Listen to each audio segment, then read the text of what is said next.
The old stone church stood at the edge of Blackwood Plantation like a rotting tooth in the Mississippi landscape. Its bell tower had been silent for 3 years, ever since the night Reverend Caldwell hanged himself from the rafters with a rope that wouldn't break, no matter how much his body convulsed in the final moments.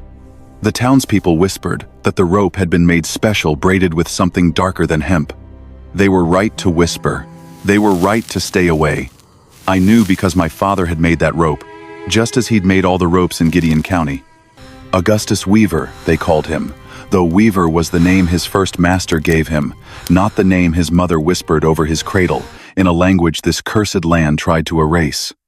My father's hands knew rope the way a preacher knows scripture, every fiber, every twist, every knot that could hold a man's weight as he dropped through the gallows trapdoor. My name is Patience Weaver, though patience is something I abandoned the night I discovered what my father truly wove into his ropes, what he'd been commanded to weave, what he'd been forced to become. It was August 1857, and the heat lay thick as burial shrouds over the plantation. I was 23 years old and had lived my entire life in the shadow of that church, in a cramped room behind the sanctuary where my father kept his workshop. Master Edmund Ashford owned us both, though he rarely came to the church himself. Too many ghosts, he'd say with a laugh that never reached his eyes.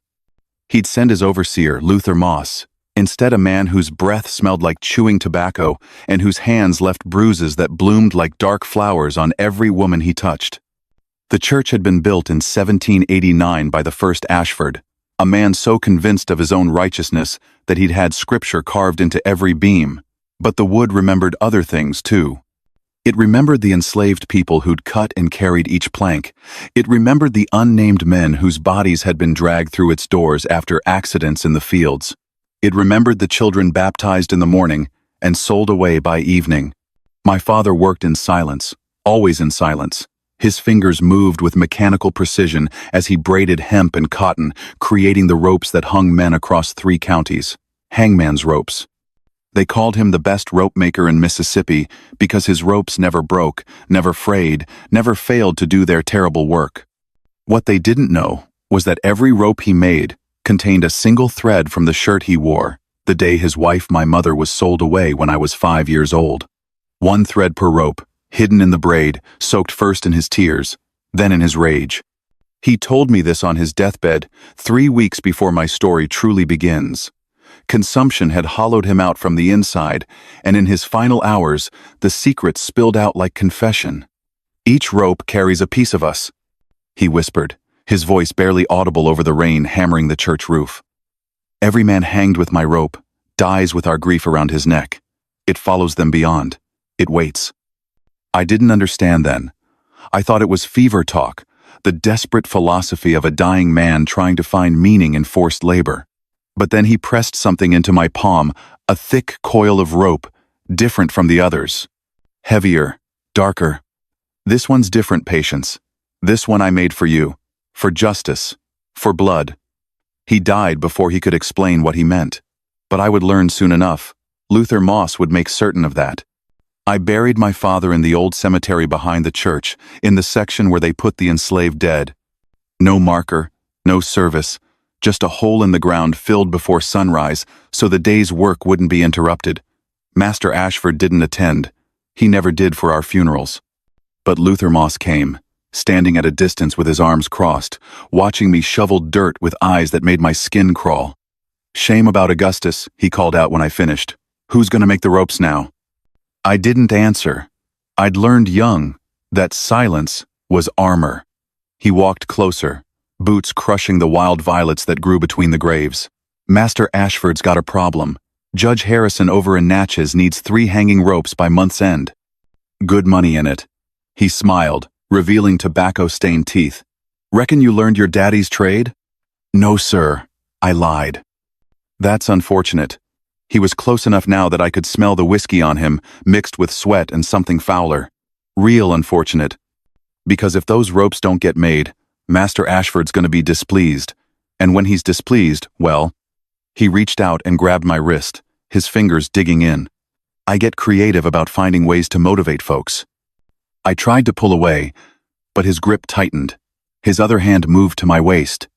That's when I felt it, a strange heat against my leg, where my father's special rope was coiled beneath my skirt, tied around my thigh like a secret. It burned, not painfully, but with an intensity that demanded attention. In my mind, I heard my father's voice, clear as if he stood beside me. For justice, for blood. Let go, I said quietly. Luther laughed. Or what? You gonna tell the master? Girl, who do you think he's gonna believe? The rope burned hotter. My vision blurred at the edges, and suddenly I wasn't seeing the cemetery in daylight anymore. I was seeing it at night, seeing Luther Moss's body swinging from the hanging oak at the cemetery's edge, the same tree where they'd strung up field hands accused of stealing food. I saw his face purple and swollen, his eyes bulging, his neck bent at an impossible angle.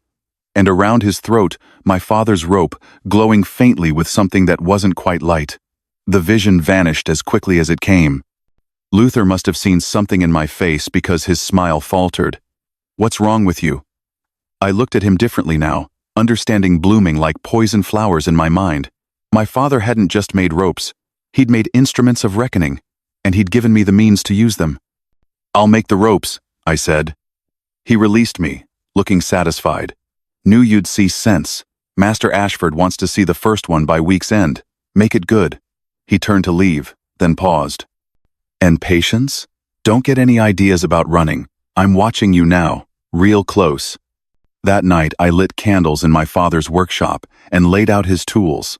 Hemp and cotton fiber, beeswax and oil, the braiding weights and hooks he'd used for 40 years.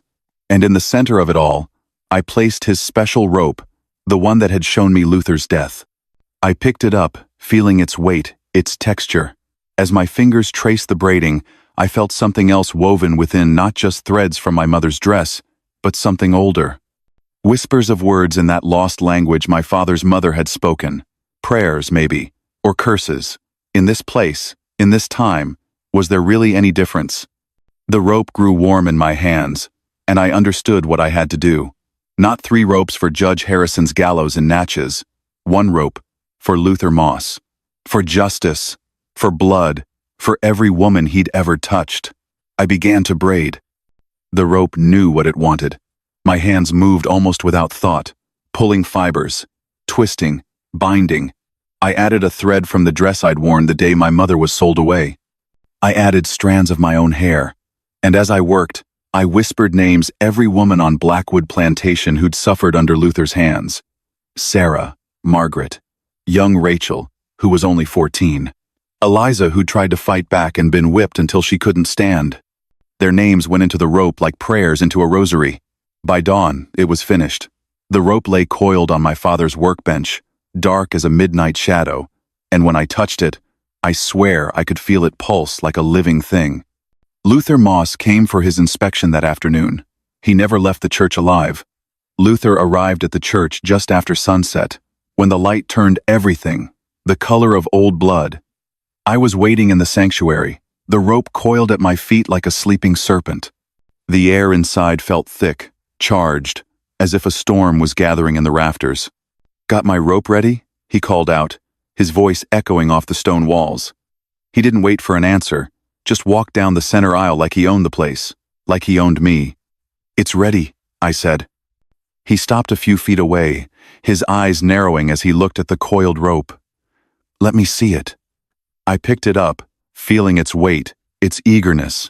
The moment my fingers touched it, the temperature in the church dropped. Luther's breath came out in a visible puff, and he glanced around, suddenly uneasy. What the hell? My father always said a good rope needs testing, I interrupted, my voice steady despite my racing heart. Before you take it to Master Ashford, shouldn't we make sure it holds? Luther's unease shifted to suspicion. Test it how? The hanging oak. Behind the cemetery. That's where they always tested them. It was a lie, but Luther didn't know that. His arrogance made him stupid, made him believe I was just a frightened girl trying to please. He nodded slowly. All right, let's go. But any tricks, patience, and you'll regret it. The walk to the cemetery felt eternal and instantaneous all at once. The rope hung over my shoulder, growing heavier with each step, whispering in a voice only I could hear. The words weren't English. They were in that old language, my grandmother's tongue that my father had woven into every fiber. But somehow, I understood them. Justice comes. Blood answers blood. The tree remembers. The hanging oak loomed before us, its branches spreading like grasping fingers against the darkening sky. 3 enslaved men had died on this tree in the past year alone. Thomas, accused of looking at the master's daughter. Isaac, caught with a stolen chicken. Daniel, who'd simply been in the wrong place when Luther needed to make an example. The tree remembered them all. "So how do we test it?" Luther asked, his hand resting on the pistol at his belt. "You climb up, secure it to the branch, and pull on it with your weight," I said, amazed at how calm I sounded. That's how my father always did it. Luther studied the tree, then studied me. For a moment, I thought he'd see through the deception. But greed won out. He wanted to impress Master Ashford with a quality rope, wanted to secure his position, wanted the money that came with being the overseer who could deliver. He climbed. The moment his hands touched the rope to tie it around the branch, everything changed. The rope moved like it was alive, coiling around his wrists with impossible speed. Luther's eyes went wide as he lost his balance, and suddenly he was falling, but not to the ground. The rope caught him, looped around his neck in a noose that hadn't been there a second before. His scream cut off into a choked gurgle. I watched, rooted to the spot, as Luther Moss swung from the hanging oak. But this wasn't a normal hanging. The rope glowed with a faint, sickly light, and I could see shapes moving within its fibers, ghostly hands, dozens of them, pulling the rope tighter, making sure it held. The spirits of every person who died with my father's ropes around their necks, every soul that had been waiting for this moment. Luther's body convulsed, his feet kicking the air, searching desperately for ground that wasn't there. His face turned purple, then nearly black. His eyes bulged and fixed on me with such hatred that even in my terror, I felt a savage satisfaction. This was justice. Imperfect, bloody, terrible, but justice nonetheless. The rope began to hum, a low sound that vibrated through my bones. And then I heard them, the voices of the women whose names I'd woven into the braid. They weren't screaming or crying. They were singing. An old song, one my mother used to hum when she thought no one was listening. A song about rivers that run to the sea, about chains that rust and break, about seeds planted in darkness that grow toward light. Luther's struggles weakened. His body went still. The rope's glow faded. When I finally found the courage to move, I walked to the base of the tree and looked up at his corpse. His eyes were still open, still filled with that impotent rage. "One," I whispered. The rope had shown me 4 more faces before Luther died. 4 more masters who needed to hang.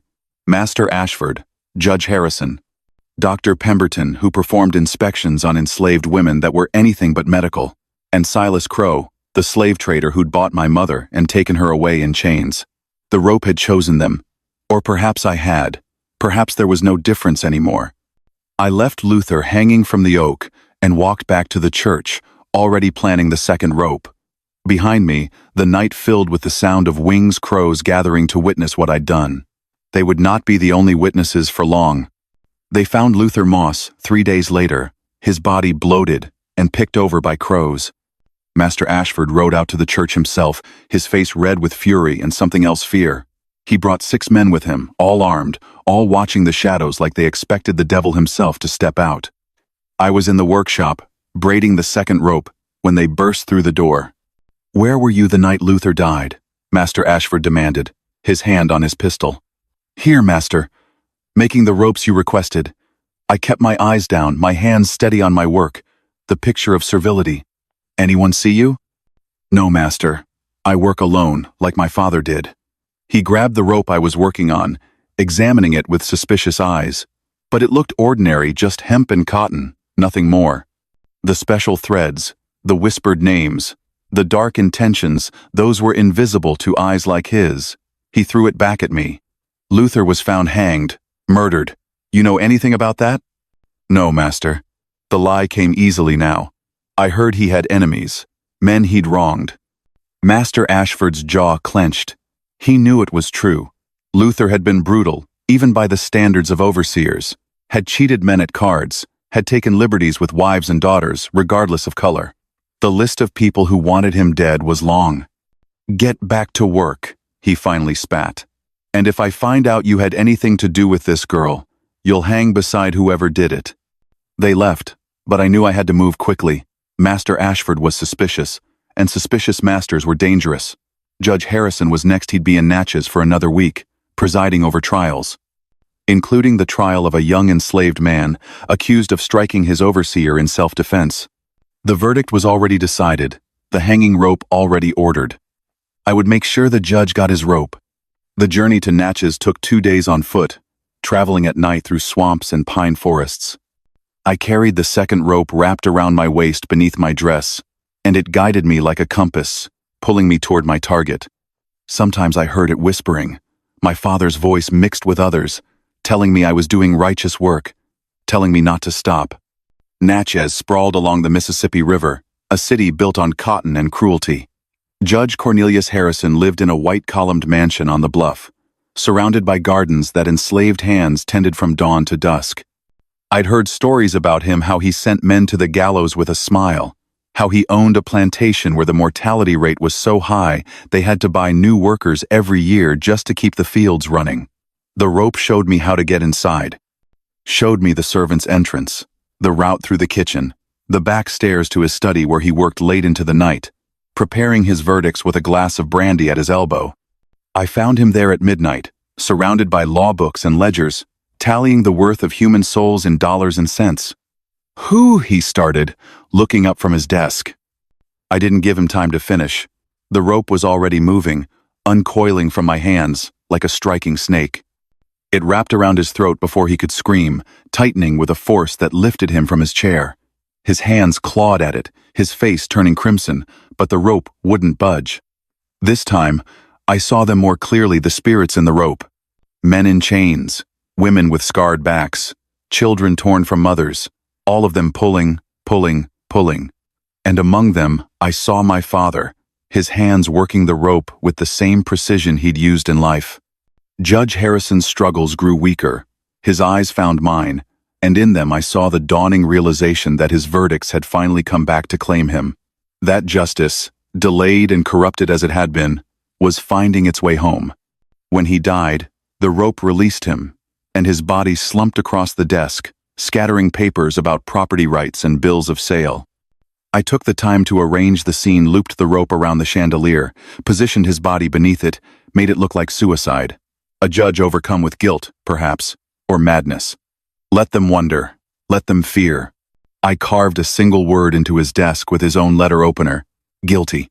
On my way out, I passed through the servants' quarters. An older woman, one of the house slaves, stood in the doorway of her room, watching me. Our eyes met. She saw the rope in my hands, saw the determination in my face, and slowly, so slowly, she nodded. She wouldn't tell. None of them would. I disappeared into the Natchez night, leaving behind a judge's corpse, and a mystery that would haunt the city for years to come. Behind me, church bells began to toll, though no one had rung them. The sound followed me all the way to the river, where I washed the judge's blood from my hands and whispered a prayer in my grandmother's language. 2 down, 3 to go. The rope was already showing me the next face, Dr. Pemberton, who would be visiting Blackwood Plantation in a week to conduct his annual examinations. The thought of him made my stomach turn, but it also made the rope grow warm against my skin, eager and ready. I began the long walk back to the church, back to my father's workshop, back to the place where this had all begun. The hangman's daughter was just getting started. News of Judge Harrison's death reached Blackwood Plantation before I did. They called it suicide, whispered about the guilt that must have driven him to it, though no one could say what he had to feel guilty for. Master Ashford didn't believe it. I could see it in his eyes when I returned, the way he watched me during the day, the way he stationed men near the church at night. But he still needed those ropes for the gallows, and he still needed Dr. Pemberton's annual visit to assess the health and value of his human property. Dr. Elias Pemberton arrived on a Wednesday morning in a black carriage pulled by matching horses. He was a thin man with wire-rimmed spectacles and soft hands that had never done a day's honest work. Those hands had touched hundreds of women under the guise of medical examination, probing and violating while recording notes about breeding potential and physical soundness in his leather journal. The women lined up in the barn, as they did every year. I watched from the church window as they filed in one by one, emerging later with blank faces and hollow eyes. Sarah came out trembling. Young Rachel couldn't stop crying. When it was over, Dr. Pemberton would dine with Master Ashford, collect his fee, and leave. He would face no consequences. He never did. Not this time. The third rope was already complete, coiled and waiting in my workshop. This one was different from the others.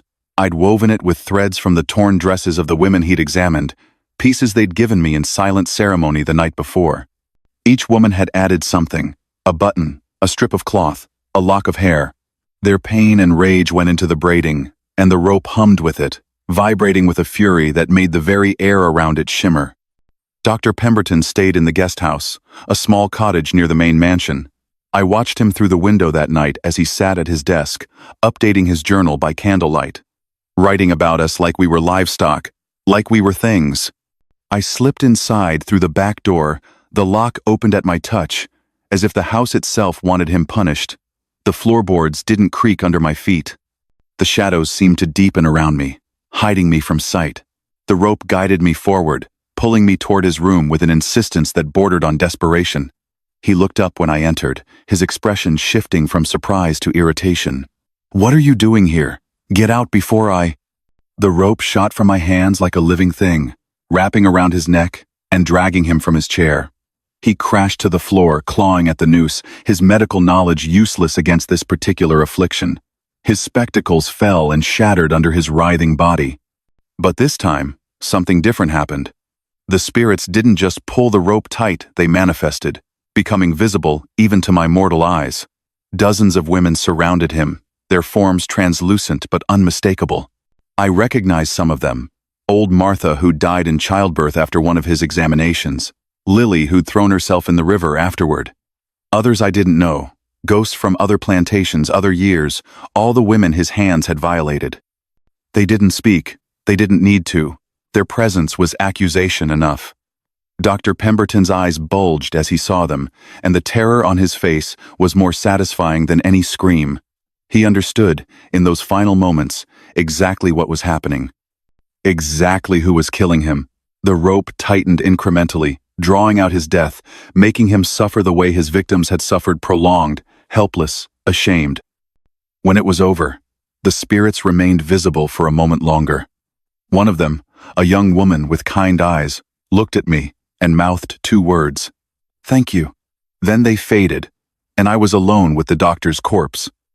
I took his journal, that leather-bound record of atrocities, and fed it page by page into his candle flame. I watched years of degradation turn to ash, watched names and measurements and clinical descriptions of violation curl and blacken and disappear. When only the cover remained, I placed it on his chest like a tombstone. This time, I didn't stage it as suicide. Let them see the rope marks. Let them wonder. Let them fear that something was hunting the men who believed themselves untouchable. I left through the front door, bold as daylight, though it was still dark. The night air smelled like burning paper and justice. In the distance, I heard dogs barking Master Ashford's hounds, probably sensing something wrong. But they wouldn't find me. The darkness protected me now, welcomed me as one of its own. Back in the church, I laid out materials for the 4th rope. Master Edmund Ashford would be next. The man who owned us, who'd grown rich on our suffering, who'd enabled men like Luther and employed men like Dr. Pemberton, his rope would be special. I'd weave it with threads from my father's burial shroud, with fibers from the whipping post in the center of the plantation, with dust from the auction block where families were torn apart. 3 down, 2 to go. But as I began to braid, I felt a shift in the air. The church door opened, though no one had touched it. Footsteps echoed on the stone floor, slow, deliberate, wrong. I turned to see a figure standing in the doorway, backlit by moonlight. Master Ashford, and he wasn't alone. "Found you," he said, raising his pistol. "Should have known it was you all along, the devil's own daughter." The hammer clicked back. His finger tightened on the trigger. The rope in my hands began to burn. The gunshot never came. Master Ashford's finger froze on the trigger, his entire body going rigid as if turned to stone. Behind him, his 3 men overseers he'd brought for backup stood equally motionless, their weapons half raised, their eyes wide with an animal terror I'd never seen in white men before. The church itself had intervened. The temperature plummeted until I could see my breath misting in the air. Every candle in the sanctuary ignited simultaneously, their flames burning an unnatural blue. The carved scripture on the wooden beams began to glow, but the words were changing, shifting into that ancient language my grandmother spoke, the one woven into every rope my father ever made. "What is this?" Master Ashford's voice cracked. "What devil's work?" "Not the devil," I said, standing slowly, the burning rope still clutched in my hands. "Justice, something you wouldn't recognize if it stood before you in judgment." And then they appeared, not just the spirits from the ropes, but others, hundreds of them, filling every corner of the church. Men, women, and children, all those who'd lived and died under the Ashford family's ownership going back generations. They lined the pews like a congregation gathering for service. They stood in the aisles. They hung from the rafters where Reverend Caldwell had taken his own life 3 years ago. My father stood among them, his form more solid than the others. He looked at me with such pride that tears burned my eyes. "The church remembers," he said, his voice echoing with the voices of all the dead. Every prayer forced from unwilling lips, every drop of blood spilled on these floors, every soul sold away. It all waits. It all watches. And now, Edmund Ashford, it all demands payment. Master Ashford tried to move, tried to run, but invisible hands held him fast. His men were screaming now, clawing at their own throats as phantom ropes appeared around their necks, not killing them, just reminding them what it felt like to be helpless, to be unable to breathe, to know death was coming, and there was nothing they could do to stop it. I walked toward Master Ashford, the rope uncoiling from my hands like a serpent tasting the air. With each step, I felt the weight of generations behind me, felt their strength flowing through my veins. I was no longer just Patience Weaver. I was every enslaved person who'd ever dreamed of freedom, every mother whose child was stolen, every father forced to make instruments of death. "You built your fortune on our backs," I said, stopping before him. "You broke our families. You worked us to death and bought more to replace us. You thought you were untouchable, a master, a god." The rope lifted of its own accord, forming a perfect noose in the air. "You were wrong." Master Ashford's paralysis broke just enough for him to speak. "Please," he whispered, and the word was so foreign on his tongue, so unfamiliar, that it almost sounded like another language. "I'll free you. Free everyone. I'll—" Bargaining, my father's spirit interrupted. That's what they always do at the end. Promises they never intended to keep, wouldn't keep even if we let them live. We've heard it all before, Edmund. Every master facing judgment says the same things. The noose descended, settling around Master Ashford's neck with a gentleness that belied its purpose. The rope tightened slowly, lifting him inch by inch off the ground. Unlike the others, his death would not be quick. The church wanted him to suffer, wanted him to feel every second of what he'd inflicted on others. His men were released, stumbling and gasping, scrambling for the door. I let them go, let them spread the word, let them tell everyone what they'd seen in the old church at Blackwood Plantation. Let fear spread like wildfire through every mansion, every plantation, every courthouse in Mississippi. The hangman's daughter was hunting masters, and no one was safe. Master Ashford's body convulsed in the air, his face turning purple, his eyes streaming tears. The spirits watched in silence, their presence a jury bearing witness to the execution. Some of them wept. Some smiled. Others simply stared with the blank expression of those who'd seen too much suffering to feel anything anymore. When he finally died, the rope lowered his body gently to the stone floor. The blue flames extinguished. The spirits began to fade, returning to wherever they'd come from. But before my father disappeared, he approached me, his ghostly hand almost touching my cheek. "One more," he said. "Silas Crow, the traitor. Find him, daughter. Finish what we started. Then maybe we can all rest." "Where is he?" I asked. "New Orleans. The slave market's on Chartres Street. He'll be there in 3 days for the autumn auction. My father's form grew fainter, more transparent. But patience, he's different from the others. More dangerous. He knows things. Dark things. Be careful. Then he was gone, and I was alone in the church with Master Ashford's corpse. I didn't have time to savor the victory. Shouts echoed from outside the overseers, raising the alarm, gathering more men. I grabbed the materials for the fifth and final rope, stuffing them into a canvas bag along with what little food I could carry. The rope for Silas Crow would have to be made on the road. As I slipped out the back entrance, I heard the mob approaching, saw torches bobbing in the darkness. They would burn the church, probably, destroy the evidence. But they couldn't destroy what lived in those ropes, what my father had woven into every fiber. I ran into the night, heading south toward New Orleans, toward the man who'd stolen my mother and countless others. The final rope grew warm in my bag, eager to complete its purpose. 4 down, 1 to go. But my father's warning echoed in my mind. He knows things, dark things. What could be darker than what I'd already done? What could be more dangerous than the path I'd already chosen? I would find out soon enough. New Orleans rose from the swampland like a fever dream, all wrought iron balconies and narrow streets that twisted like a maze. The city smelled of river mud, coffee, and human misery. I arrived on the 3rd day, just as my father's spirit had predicted, my clothes torn from the journey, my hands blistered from braiding the final rope as I walked. The slave markets on Chartres Street were impossible to miss. Even from blocks away, I could hear the auctioneer's voice calling out prices, could hear the rattle of chains, could feel the collective weight of despair pressing down like a physical thing. I'd been sold here once myself, as a child, before Master Ashford bought me and my father as a set. The memory made my skin crawl. Silas Crow operated from a warehouse behind the main auction block, where he kept his premium stock before sale. The building was old, older than it should have been. Its walls covered in symbols I didn't recognize, marks, painted in what looked like dried blood, strange geometric patterns that hurt to look at directly. My father had warned me Crow knew dark things. Now I understood what he meant. The trader dealt in more than flesh. He dealt in something older, something that predated even the evil of slavery. I could feel it radiating from that warehouse like heat from a furnace, a wrongness that made the rope in my bag writhe and hiss like it wanted to escape.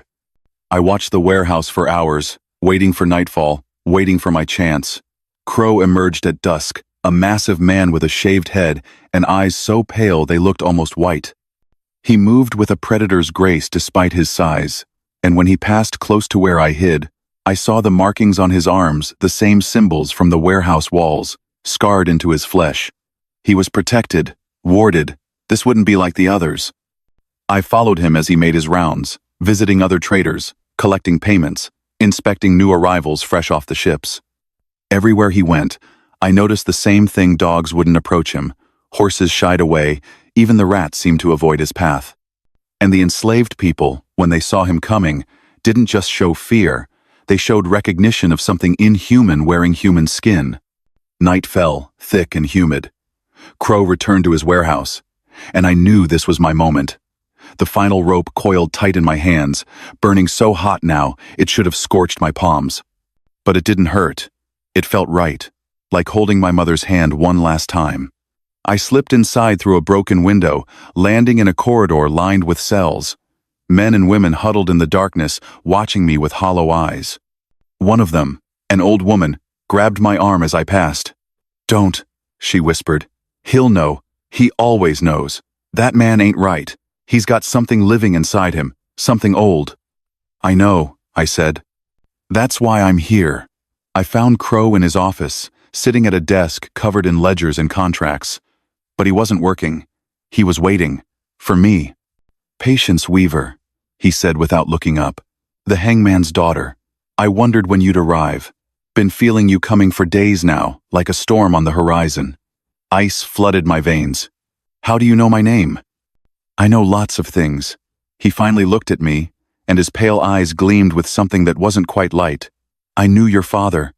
Sold him his wife, your mother, 28 years ago. Watched him braid his first rope with tears in his eyes. Knew even then what he was doing, what he was putting in those ropes. The old magic.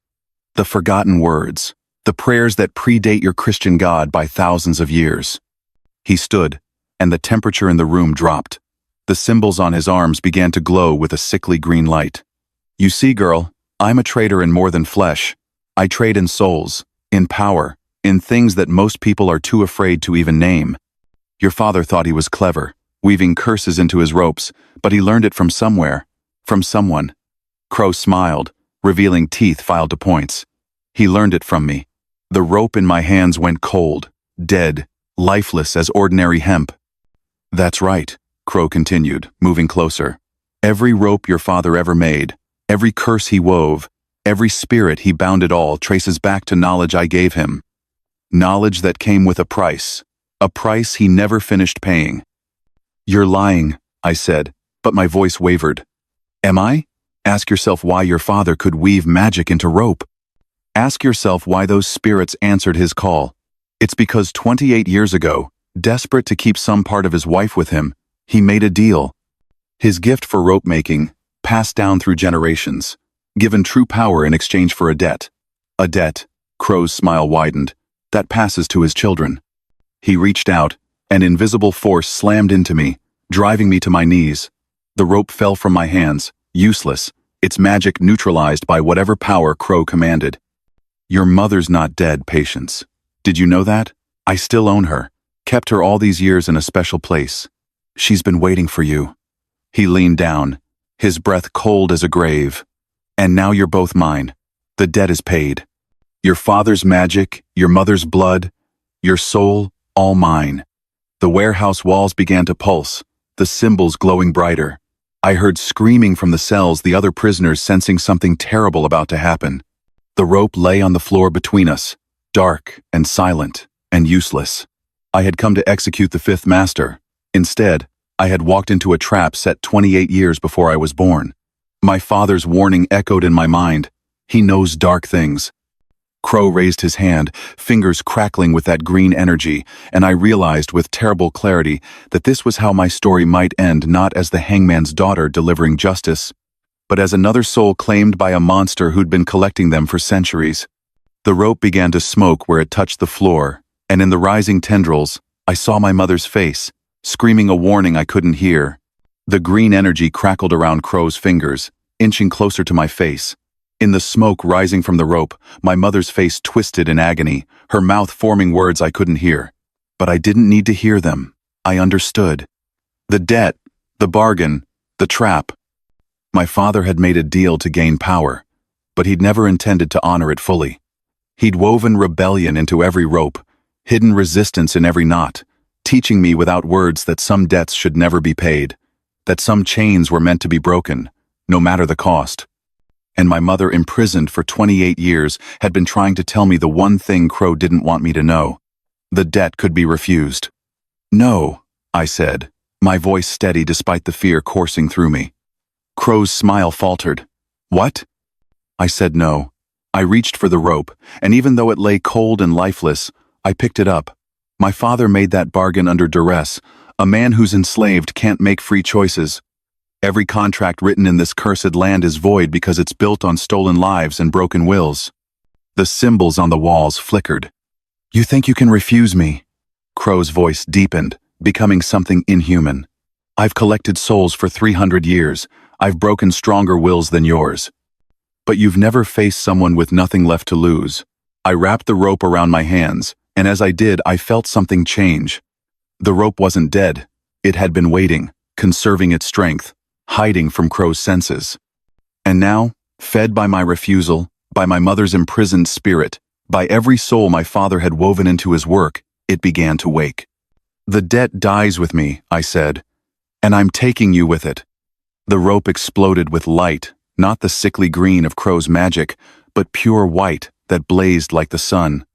The spirits came pouring out, not just the ones from my father's ropes, but hundreds more, all the souls Crow had claimed over centuries, all the people he'd traded and tortured and trapped.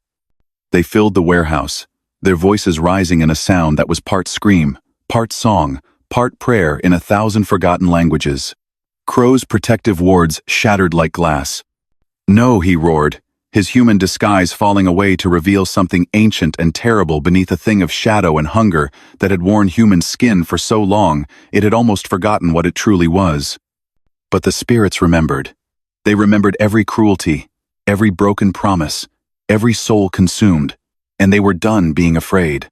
The rope shot from my hands, multiplying, dividing, becoming 100 ropes, 1,000, each one finding purchase around Crow's writhing form. He fought back with that terrible green energy, and the warehouse began to collapse around us, wood splintering, walls crumbling. The prisoners in the cells screamed, and I knew I had only seconds. "Run!" I shouted to them. "Get out! Now!" They didn't need to be told twice. The cell doors burst open, whether by my will or the spirits or simple divine intervention, I didn't know, and people flooded past me toward freedom. Crow was screaming now, his form shifting between man and monster, trying to escape the ropes that bound him tighter with every passing second. But these weren't ordinary ropes anymore.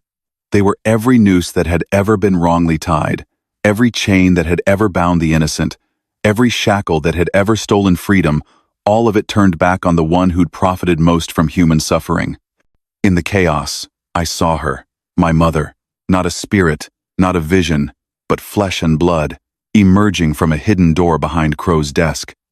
She was older, her hair gray, her body marked by decades of captivity, but her eyes were the same ones I remembered from childhood.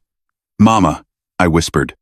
She ran to me, and we held each other as the warehouse collapsed around us, as Crow's screams reached a pitch that shattered windows, as the spirits delivered their final judgment. The rope tightened one last time, and Crow, the thing that had been Crow, simply ceased to exist. Not dead, because things like him couldn't truly die, but unmade, scattered, sent back to whatever darkness had spawned him, his power broken, his contracts void, his collected souls finally free. The warehouse exploded outward in a shower of splinters and light. When the dust settled, my mother and I stood in the ruins, surrounded by freed prisoners who stared at us with wonder and fear. The rope lay coiled at my feet, ordinary hemp once more, its purpose fulfilled. Above us, the night sky was clearing, stars appearing where clouds had been moments before. "Is it over?" my mother asked, her voice hoarse from years of silence. "Yes," I said, "it's over." But even as I spoke, I knew it wasn't entirely true. 4 masters dead, 1 unmade, my father's debt paid. Justice served, however bloody and incomplete, yet nothing had truly changed. Slavery still existed, plantation still operated, men still bought and sold human beings in markets across the South. The hangman's daughter had delivered her vengeance, but she couldn't hang the whole broken world. "What do we do now?" Mama asked. I looked at the freed prisoners, at the burning warehouse, at the rope in my hands, and I thought about my father's workshop, about the knowledge he'd left me, about all the other daughters and sons who might need weapons against their oppressors. "We teach others," I said, "how to weave resistance, how to bind power, how to make the tools of their oppression into instruments of liberation. We spread the knowledge until every plantation has someone who knows the old words, the old ways." My mother smiled the first smile I'd seen on her face in 28 years. "Your father would be proud." We walked away from the ruins as dawn broke over New Orleans, 2 free women in a land that didn't recognize our freedom. Behind us, the spirits of those we'd freed faded into the morning light, finally at rest. The rope hung heavy in my bag, and though its immediate purpose was complete, I knew it would be needed again. The hangman's daughter's work wasn't finished. It was only beginning. And somewhere in Mississippi, in the ashes of an old church, my father's spirit smiled and whispered a single word into the wind. "Justice. The end."